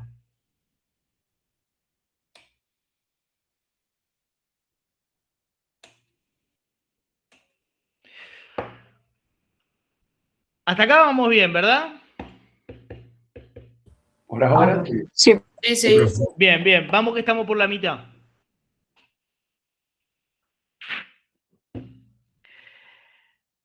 A ver, vamos a hablar un poquito de las incumbencias profesionales y de lo que son los alcances del título y las actividades reservadas del título. Digo, ¿alguien escuchó hablar de en algún momento un problemita con las incumbencias o algo parecido? ¿Escucharon algo? No, yo no, profe. Ok, bien, vamos por parte. No, porque fue en realidad este problema puntual fue en el 18. En el 2018 sale una resolución del Ministerio de Educación en el cual dice, en su artículo primero, que los alcances de título son aquellas actividades definidas por cada institución universitaria para las que resulta competente un profesional en función del perfil del título respectivo sin implicar riesgo directo a los valores protegidos en el artículo 43 de la Ley de Educación Superior. ¿Qué dice? Dice, en este primer artículo dice, cada universidad va a definir los alcances del título de los alumnos que salgan de esa universidad. Pero a su vez en el artículo 2 dice, definir que las actividades profesionales reservadas exclusivamente al título, fijadas y a fijarse por el Ministerio de Educación con el acuerdo del Consejo de Universidades, son un subconjunto, limitado dentro del total de alcances de un título, que son los que habla la universidad, que refieren a aquellas habilitaciones que involucran tareas que tienen un riesgo sobre la salud y la seguridad, los derechos, los bienes o la formación de habitantes. Establecer que la fijación de las actividades reservadas profesionales que deben quedar reservadas a quienes obtengan títulos incluidos o que se incluyan en el régimen del artículo 43 de la Ley de Educación Superior, lo es sin perjuicio que los otros títulos incorporados o que se incorporen en la misma puedan compartirlas. Y acá viene, por eso es importante definir actividades reservadas y alcances del título. Los alcances del título son nuestras incumbencias profesionales y las actividades reservadas son estas actividades que define el Ministerio de Educación como esas situaciones que tienen un riesgo sobre la salud, la seguridad, los derechos, los bienes o la formación de los habitantes. ¿Y qué nos dice para el título de arquitecto? Que habla de que vamos a tener las actividades reservadas al título de arquitecto, estas 4 actividades. Son 4 actividades. Por eso habla de un subconjunto perteneciente a los alcances. ¿Por qué? Porque fíjense que dice diseñar, calcular y proyectar estructuras, edificios, conjuntos de edificios y los espacios que ellos conforman, con el equipamiento de infraestructuras y otras destinadas al hábitat humano, en lo que concierne al ámbito de su competencia, dirigir y controlar su construcción, recuperación, renovación, rehabilitación, refuncionalización y demolición, certificar el funcionamiento y condición del uso o estado de lo mencionado anteriormente, proyectar, dirigir y evaluar lo referido a la higiene y seguridad en lo concerniente a su actividad profesional. Esas son las 4 actividades profesionales reservadas al título de arquitecto. Y acá está la resolución del ministerio que la tiene también para bajarse. Ahora bien, como dijimos antes, las incumbencias profesionales son las que definen los alcances del título y que son las que tiene son las que nos da la universidad a la cual pertenecemos. En este caso, la Universidad de Avellaneda, el Ministerio de Educación, está la resolución, que es esta que está acá, que nos va a decir cuáles son todos nuestros alcances. Y nuestros alcances o incumbencias profesionales son 20, que son exactamente las mismas que tiene en este caso la UBA de arquitectura, que es diseñar, proyectar, dirigir y ejecutar la concreción de los espacios destinados al hábitat humano, como la primera, y después empieza toda una serie de situaciones de proyectar, dirigir y ejecutar la construcción de edificios, conjuntos de edificios, proyectar, calcular y dirigir construcciones estructurales. Léansela, son 20, yo no las voy a leer ahora, pero léansela porque esas son nuestras incumbencias profesionales. Estos 20 párrafos son todo lo que podemos hacer con nuestro título. Son los límites que tenemos para nuestro título. ¿Sí? Entonces, es importante esto, entenderlo. Importante entender la diferencia entre lo que son las actividades reservadas y los alcances o incumbencias profesionales. Y para cerrar, una serie de imágenes que tienen un poco que ver con responsabilidad, otras con un tono gracioso, pero que me interesa que veamos y podamos tomar un poco de conciencia de cuando hacemos una obra y no verificamos un estudio de suelo y no verificamos dónde estamos, podemos generar un daño muy grande que quizás hasta no podamos poder repararlo por nosotros mismos cuando contratamos una mano de obra que no es muy idónea y la seguimos manteniendo en la obra, o cuando, por ejemplo, permitimos determinadas situaciones como una ducha ahí chiquitita en el fondo, ¿no? Miren esto. Digo, claramente esa gente está resguardándose del sol. Si yo soy el director de esa obra, les puedo asegurar que si están vivos, los tengo que despedir, los tienen que echar de la obra, no los tienen que dejar entrar más. O sea, perdón, despedir está mal porque no soy la empresa constructora, pero yo soy el director. Lo primero que hago es no los dejo ingresar más a mi obra, no pertenecen más al plantel de gente con la que voy a trabajar esa obra, porque yo tengo la potestad de decir quién ingresa y quién no ingresa a mi obra. Pero eso es una terrible, terrible situación compleja. Miren esto.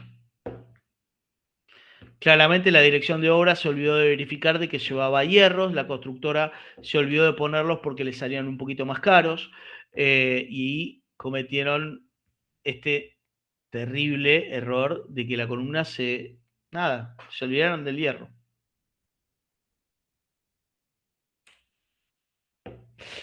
¿Para qué existe una columna si la voy a partir al medio, no? O sea, y no solo, no me conformé con partir al medio la columna, sino que partí al medio la viga también. Fíjense arriba a la derecha como lo que terminan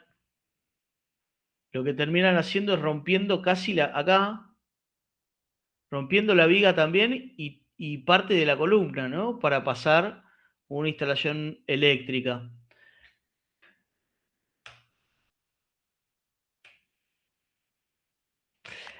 Esto es más gracioso que otra cosa, pero muy complejo. Cuando uno lo ve, quizás no tiene una relación directa con una dirección de obra, pero sí con alguien que puede llegar a estar trabajando para nosotros y verlo es terrible. Es algo incómodo. Por suerte la cinta soportó mucho y está bueno, o sea, porque logró aguantarse cómo explotó esa columna.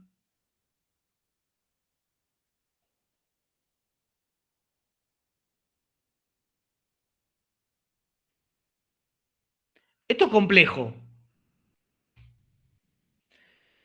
Miren esto.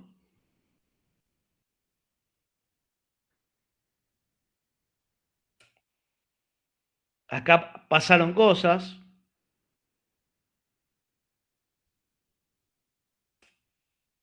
Acá pueden llegar a pasar cosas.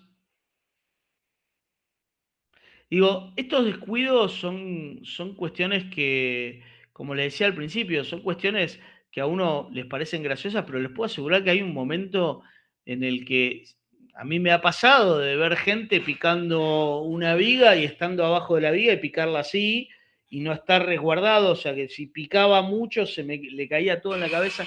Digo, hay cuestiones que esto lo estamos llevando para el lado de la gracia, pero que la falta de atención por parte de la dirección de obra muchas veces dejan libre a los obreros a que puedan decidir cómo resolver ciertas circunstancias y hace de que se generen cuestiones complejas, ¿no? Esto claramente debería ser al revés, si no lo de arriba no tendría sentido. Una consulta, profe. Sí.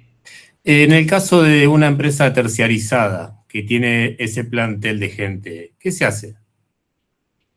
No, vos podés ver a las personas haciendo esas cosas y echarlas de tu obra. Y No la si echás de tiene- la empresa porque no sos el dueño de la empresa, pero la echás de tu obra. Perfecto. Y si en el caso de que tenga un accidente, Sos responsable. somos responsables. A ver, de vuelta, si es un accidente y se justifica, o sea, ahora, si hizo esto, Claro. lo que está haciendo este muchacho ahí cortando esto, que claramente se va a matar, sos responsable. Sos responsable porque estás con una persona no idónea trabajando y vos no lo viste. Por más que sea terciarizado. No, es que en la dirección de obra nunca es un empleado tuyo. Vos sos el director de obra, no es un empleado tuyo, como hablábamos la semana pasada, ¿se acuerdan? sea, vos como director de obra verificás de que la obra se cumpla con las condiciones de seguridad que tiene que tener el personal y cumpla con la mano de obra que tiene que tener. Ahora, ¿de quién es el empleado? Es de la empresa. Si fue un accidente de obra, va a responder la empresa. Ahora, si fue una negligencia, vas a responder vos y la empresa. ¿Se entiende? Buenísimo. Y obviamente lo vamos a llevar de la mano a nuestro seguridad e higiene también, porque algo no vio él. Digo, vamos a ir todos. Hágale, Ramos, sí. Una consulta. La inhabilitación, cuando lo vimos hace un rato, no lo quería interrumpir, ¿puede ser permanente o es reversible? ¿Hay alguna inhabilitación permanente en algún caso? Sí. Okay. Conozco gente que le han dado 100 años. Ok. Sí. Y lo de reversible es, a ver, todo depende, porque vos generalmente cuando tenés el fallo podés apelar ese fallo, pero en realidad no es que es reversible o pasaron 3 años y lo apelás, no. Una vez que lo apelaste ya está, te volvieron a dar la misma cantidad y se terminó ahí. Pero sí, conozco situaciones. Ok. Ojo si llevan a los niños a esa terraza.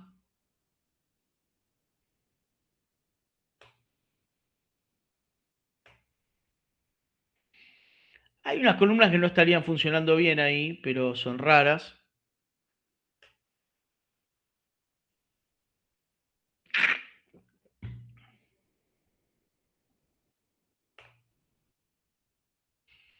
La escalera llega a la terraza, ¿no? O sea, pero...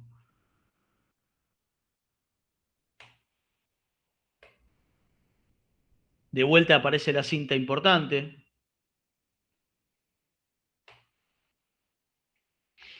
Al que quiera macarse ahí, que lo haga. O sea... Pero fíjense cómo empieza... Esta obra es nueva. No sé qué es lo que quisieron hacer ahí, pero bueno. Que quiera macarse ahí, que lo haga. De vuelta aparece esta cuestión que parece que las instalaciones empiezan a ser más importantes que la estructura, ¿no? Y en realidad si la estructura no funciona, la instalación también colapsa. Entonces rompamos la viga completa para pasar el caño de desagüe. Cloacal o pluvial, no sé qué será. Le va a quedar con un poco de dolor de espalda.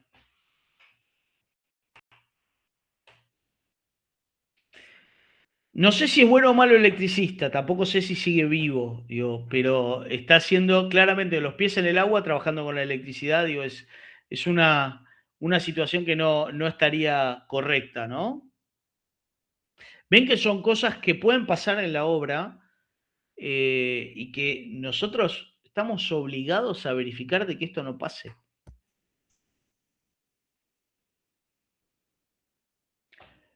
Que no se tropiece porque ese muchacho que está mirando hacia otro lado lo está teniendo con la manito, se van todos, ¿no?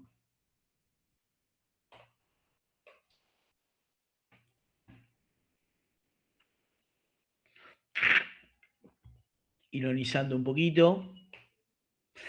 Y por último, muestro esta imagen. Digo, que la verdad que esta la conocemos toda, esta imagen es de cuando se hizo el Rockefeller Center en Nueva York.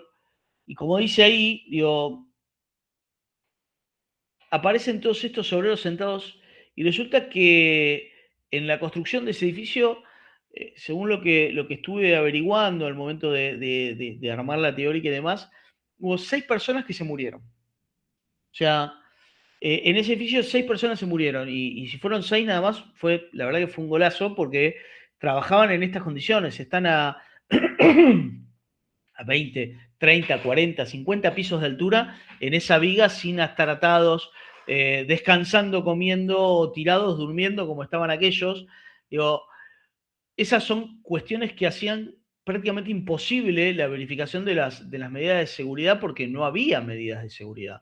Entonces, hoy en día podemos decir de que si bien existen diferentes situaciones que nos hacen un poco más compleja la obra, como puede ser tener un seguridad, higiene en la obra todo el tiempo, tener las responsabilidades y hablar de las responsabilidades, podemos decir de que los accidentes y las muertes en las obras viene disminuyendo en el paso del tiempo, vienen bajando mucho. Hoy no es tan habitual leer en el diario que se murió un obrero en una obra. Si bien siguen sucediendo y de vuelta pueden haber accidentes y puede haber obviamente negligencias y como dije al principio, con intención o sin intención esas muertes, pero digo, todo esto hace de que la profesión vaya virando hacia un lado de la seguridad. Entonces, hoy podemos ver esta foto desde este lado, pero no vamos a poder volver a ver la foto con seres humanos sentados a 60 metros de altura en una viga si están atados durmiendo una siesta. Digo, me parece importante definirlo porque hoy la seguridad dentro de una obra se diseña, se piensa y se trabaja en conjunto con todas las partes que conforman la obra y es importantísimo nuestra seguridad e higiene dentro de la obra para que estas cosas no pasen. Y de vuelta, como dije hace un rato, para llevarlo conmigo, decirle, vení, explicar lo que vos viste, lo que hiciste, lo que no hiciste. Digo, nada, esto fue la última del día. Pero me parece interesante desde ese lado, ¿no? Desde el lado de que todo tiende a ir hacia un lado en el que el margen de seguridad empieza a ser un poco más grande. Por eso todo lo que los asusté al principio, digo, hoy les digo, cumplan, tengan las cosas y no van a tener problemas. ¿Sí? ¿Alguna duda? Porque hablé un montón hoy, ¿no?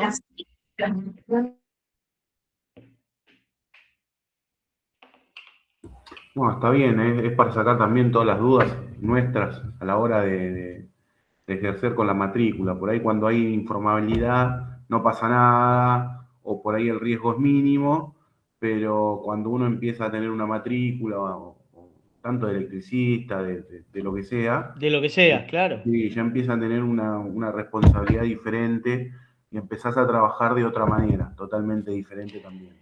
Igual, Silvio, te corrijo en algo, porque vos podés no tener matrícula, podés no recibirse y decir, soy una empresa constructora.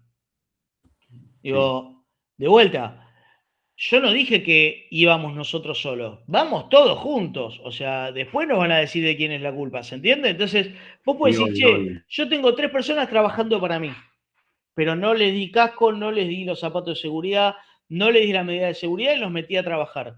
Digo, la dirección de obra no los vio, pero tampoco vos se los diste. Entonces, la matrícula nos ataca directamente personalmente, porque no hay otra persona que no pueda tener el mismo número de matrícula que nosotros, pero la responsabilidad es compartida entre todos. Entonces, a vos te van a castigar por, perdón, te pongo ejemplo, digo, pero para que se entienda, digo, a vos te van a castigar como empresario de la construcción y a mí me van a castigar como director de obra. Por eso se hacen los seguros con cláusula de no repetición, ¿verdad? Es una de las tantas para que vos asumas la responsabilidad completa y vaya para con vos.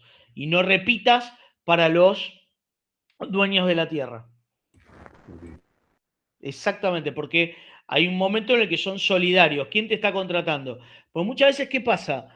Y acá es donde viene, fíjense, yo soy propietario y te contrato, Silvio, a vos para hacer una obra. Me decís, che, mirá, si lo pongo a todo en blanco con seguro, con todo, te tengo que cobrar carísimo. Te cobro todo esto sin nada, te ahorras un montón de plata. Dale, Silvio, buenísimo.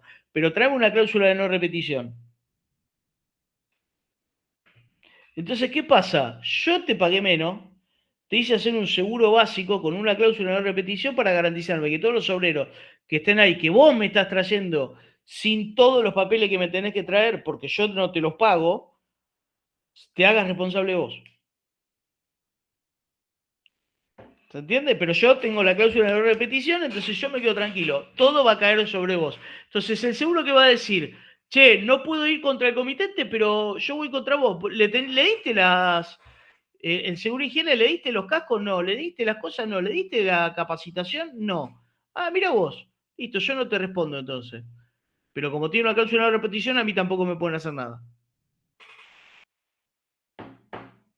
Miren qué fácil que somos muchas veces, porque terminamos haciéndole un favor gigante a nuestro comitente por agarrar la obra y terminamos metiéndonos en un problema enorme. Digo, porque pasa eso, ¿sí? Pero un poco esta clase de hoy no es asustarlos, sino entender de que todas estas cosas están para que podamos estar cubiertos y sepamos lo que hacemos. Después hagamos lo que querramos, como les dije hace un par de clases. Todos sabemos de que no podemos cruzar un semáforo en rojo, pero todos hemos cruzado un semáforo en rojo en algún momento. Entonces, digo, esto es exactamente lo mismo. Ustedes con esto ya empiezan a tomar conocimiento de qué es lo que se puede, qué es lo que no se puede hacer, hasta dónde llegar y hasta dónde no, y cuáles son las responsabilidades que tienen. Después la asumen de determinada manera o no. ¿Sí?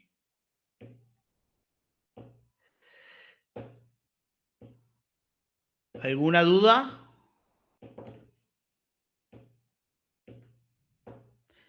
Bien, ¿vamos a tomar lista? ¿Estamos? Vamos con la lista. Denme un segundo, que no la tenía abierta.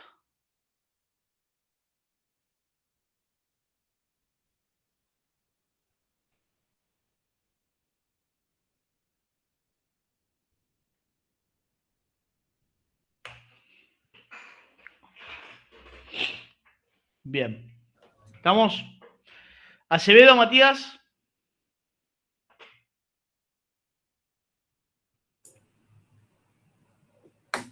¿No está?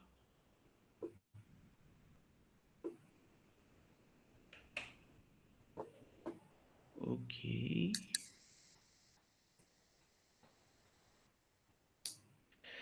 Acosta, Jorge.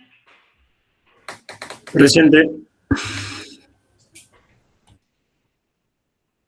Antonio Mateo. Presente. Arce Gabriel. Presente. Calle Ayelén. Presente. Carro Julián. Presente. Cejas Kratz Federico. Presente. Germán Chaile. Presente. Pablo Chaile. Presente, profe. Corti Néstor.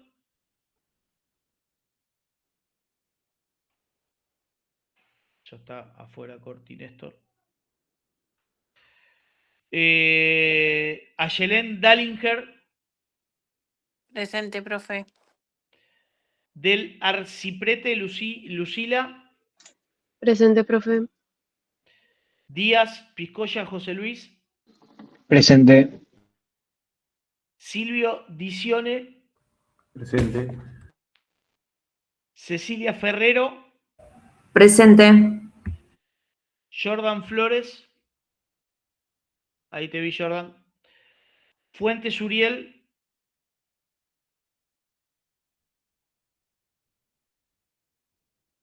Estás presente, Fuentes, ¿no? Escribió, ¿no? Sí, escribieron al grupo. Ahí está, gracias. Gallego Jorge. Presente. Gómez Natalia. Presente. Isaías Grange.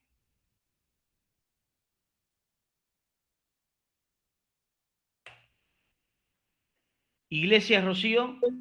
Presente. Walter Laje. Presente. León Álvaro. ¿Está León? Lourdes. Presente. Maciel Sofía. Presente. Madero Soledad. Presente. Mancilla Sebastián.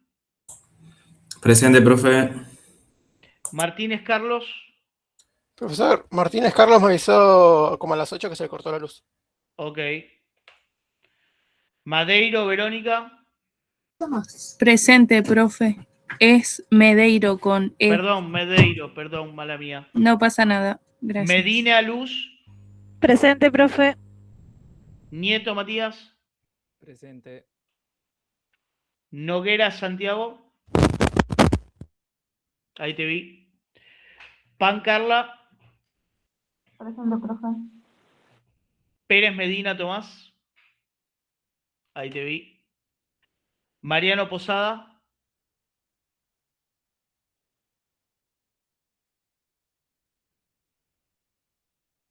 Renata Pristupa. Presente. Razón Mesa Franco. Roson, perdón. Ahí te vi. Sanabria Micaela.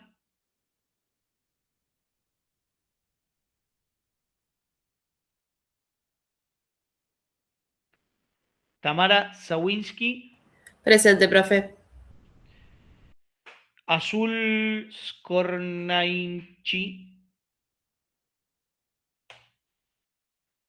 Suárez Damián. Juliana Tortorella. Presente. Valdés Leonardo. Ahí te vi. Vázquez José. Te vi. Gabriel Viciano.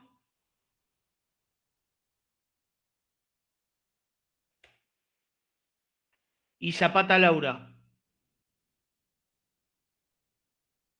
¿No está Laura? Muy bien. Muy bien, gente. Nos vemos la semana que viene. Nos vemos la semana que viene, profesor. Gracias, profe. Buenísimo, profe. Buena semana. Buena Chao, semana. nos vemos. Chao, profe.